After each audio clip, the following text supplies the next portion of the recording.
வணக்கம். வாழ்க வளமுடன். சமீபத்தில் வலைதளங்களில் படித்த ஒரு பதிவு, பெண்களின் கருப்பை ஒரு முழுமையான பார்வை என்கிற தலைப்பு.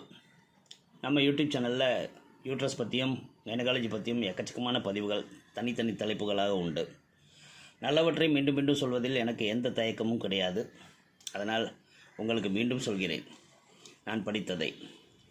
கருப்பை பெண்ணின் உடல் வலிமைக்கு தேவையான ஹார்மோன்களை தருகிறது. கருப்பையை அகற்றியவர்கள் சந்திக்கும் பிரச்சனைகள் என்ன? கருப்பையை எப்படி பாதுகாப்பது? பெண்கள் வயதுக்கு வந்ததிலிருந்து மாதவிடாய் நிற்கும் வரை சினைப்பையிலிருந்து மாதம் ஒரு முட்டை வெளியாகும். அது விந்துவுடன் சேர்ந்து கரு உருவாகும். அது கருப்பையில் வளர்ச்சி அடைந்து குழந்தை பிறக்கிறது. பலரும் சினைப்பையும் கருப்பையும் குழந்தை பிறப்பதற்காக மட்டும் என்ன நினைக்கிறார்கள். பெண்களின் சினைமுட்டை பையில் உருவாகும் ஈஸ்ட்ரோஜன் ஹார்மோன் தான் பெண் தன்மை மற்றும் சத்துக்களை கொடுக்கிறது, எலும்புகளை வலுப்படுத்துகிறது. மாதவிடாய் நிற்கும் வரை சினைமுட்டை பையில் ஈஸ்ட்ரோஜன் சுரப்பு அதிகம் இருக்கும். அதன் பின்னர் மெல்ல மெல்ல குறைந்துவிடும்.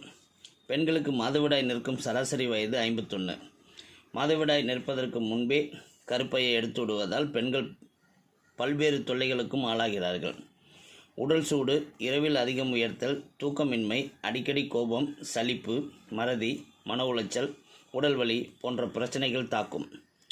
சிறுநீர் பையில் கிருமி தொற்று உண்டாகும். உடலுறவில் பிரச்சனைகள் ஏற்படும். எலும்பு தேய்மானம் மற்றும் முதுகெலும்பு உடைதல் உள்ளிட்ட தொந்தரவுகளும் வரும்.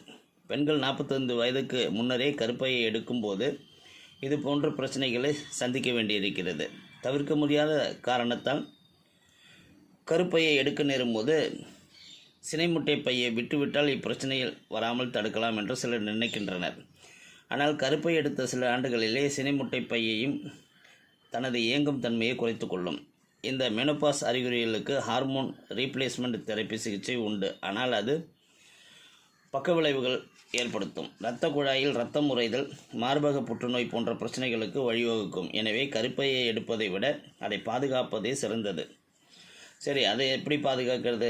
அதிகம் உதிரம் போதல், வலி, சிறிய கட்டிகள், வெள்ளைப்படுதல் ஆகியவற்றை காரணம் காட்டி கருப்பையை அகற்ற வேண்டாம். இது போன்ற பிரச்சனைகளுக்கு மாற்று வழிகளை கடைபிடிக்கலாம்.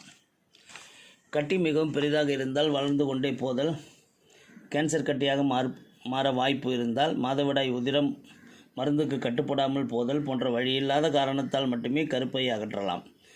பிறகு கட்டி வரலாம் என்ற கற்பனையில் கருப்பையை அகற்றக்கூடாது. நவீன மருத்துவத்தில் சினைப்பை மற்றும் கருப்பையை அகற்றாமலேயே கட்டியை அகற்ற லேப்ராஸ்கோபி முறையில் பல சிகிச்சைகள் உள்ளன. மெனோபாஸ் பிரச்சனைகளுக்கு கர்ப்பவியல் நிபுணர்கள் அணுகும்போது சரியான மருத்துவம் கிடைக்கும். கருப்பையை அகற்றும் அறுவை சிகிச்சை எதுவாக இருந்தாலும் அதில் சில பிரச்சனைகளும் இருக்கும்.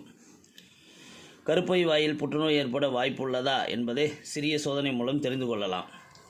அடிக்கடி அபார்ஷன், அதிக டெலிவரி, மாதவிலக்கின் போது அதிக இரத்தப்போக்கு, சிறுநீரக தொற்று, சர்க்கரை நோய், இரத்த கொதிப்பு, உடல் பருமன், தைராய்டு போன்ற உடல்நல குறைபாடு இருப்பவர்கள் கருப்பை பிரச்சனை ஏற்படும் வாய்ப்பு அதிகம். பரம்பரை காரணங்களாலும் பெண்களுக்கு வரலாம். இரத்தத்தில் சர்க்கரையின் அளவை சோதித்து கட்டுப்பாட்டில் வைக்க வேண்டியது அவசியம். அதேபோல் உயரத்துக்கு ஏற்ற எடை பராமரித்தல், தினமும் வாக்கிங், சத்தான உணவு மற்றும் வாழ்க்கை முறையை மாற்றிக்கொள்வது கருப்பையை காப்பாற்றிக் கொள்ள ஒரு வழியாகும். நார்ச்சத்து அதிகம் உள்ள உணவுகள் உட்கொள்ள வேண்டும். இரும்புச்சத்து உணவுகள் அவசியம். உப்பு கண்டிப்பாக குறைக்கவும். குளிர்பானங்கள், பதப்படுத்தப்பட்ட உணவுகள், இனிப்பு வகைகள், ஐஸ்கிரீம், மாவுச்சத்து அதிகம் உள்ள உணவுகள், கிழங்கு வகைகள் தவிர்க்க வேண்டும். அரிசி உணவுகளையும் குறைக்க வேண்டும். உணவில் 1 கப் சாதத்துடன் 2 கப் காய்கறி இருக்குமாறு பார்த்து கொள்ள வேண்டும். கட்டாயம் ஒரு கீரை இருக்கட்டும். முளைக்கீரை மற்றும் வெந்தயக்கீரை ஆகியவற்றை வாரம் 2 முறையாவது சேர்க்க வேண்டும். கருப்பை எடுத்தவர்கள் ஒரு நாளைக்கு 1200 கலோரி அளவுக்கு உணவு மட்டுமே எடுத்துக்கொள்ளலாம். ஏனெனில் கருப்பை எடுத்தவுடன் பெண்களின் எடை அதிகரிக்கும்.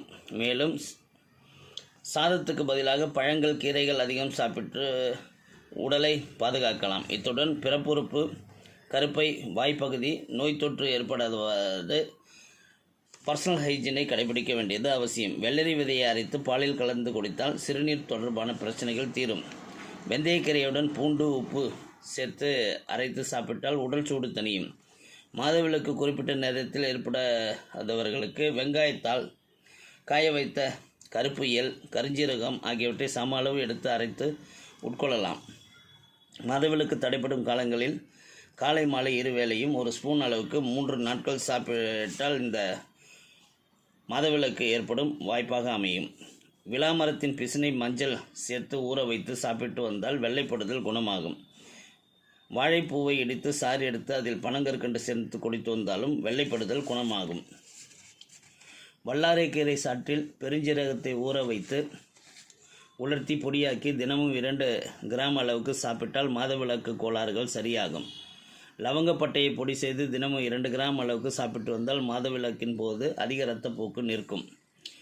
முள் இலவம்பட்டையை 200 கிராம் அளவு எடுத்து பொடி செய்து தினமும் காலை மாலை இருவேளையும் 5 கிராம் அளவுக்கு சாப்பிட்டு வந்தால் வெள்ளைப்படுதல் பிரச்சனை குணமாகும்.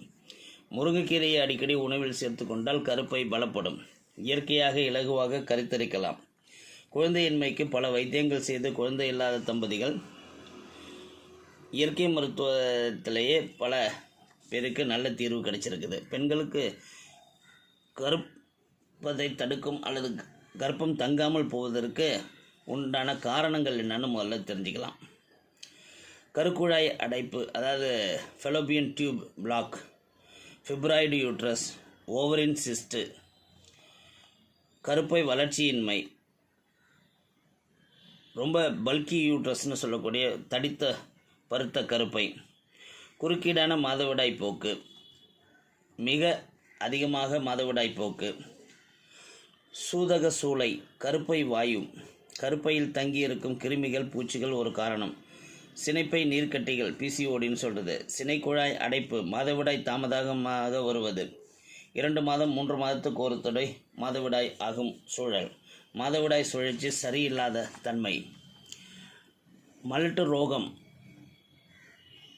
அதாவது மலட்டு ரோகத்தை சித்த மருத்துவத்தில் காக மலடு, கதலி மலடு, கண்ம மலடுன்னு சொல்கிறாங்க. இரத்த சோகை, அடிக்கடி கரிச்சிதைவு, அதிகமாக வெள்ளைப்படுதல், ஹார்மோன் குறைபாடு, தைராய்டு குறைபாடு, சினைமுட்டை சரியாக வளர்ச்சி இல்லாமல் இருப்பது, சினைமுட்டை வெடிப்பதில் குறைபாடு, பெண்ணுறுப்பில் அக்கி மற்றும் அரிப்பு, சொறி போன்ற தோல் நோய்கள், சில பெண்களுக்கு 30 வயது முதல் 40 வயதுக்குள் மாதவிடாய் நின்று போவது, இன்னும் பல காரணங்கள் அதுக்காக சொல்லப்படுகிறது.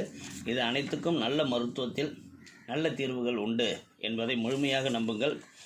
யூட்ரஸ்ங்கிறது ஒரு பெண்மையுடன் வாழ்வதற்கு கடைசி வரை தேவையான ஒரு உறுப்பு என்பதையும் மனதில் வைத்து அதை ஆரோக்கியமாக பராமரிப்பதற்கு நல்ல உணவுகளே போதும் என்பதையும் உணர்ந்து வாழ்வியல் மாற்றத்துடன் கூட சேர்ந்த உணவு மாற்றம், இது ரெண்டும் உங்களை முழுமையான பெண்ணாக கடைசி வரை வைத்துக்கொள்ளும் என்பதை உணருங்கள். வாழ்க வளமுடன்.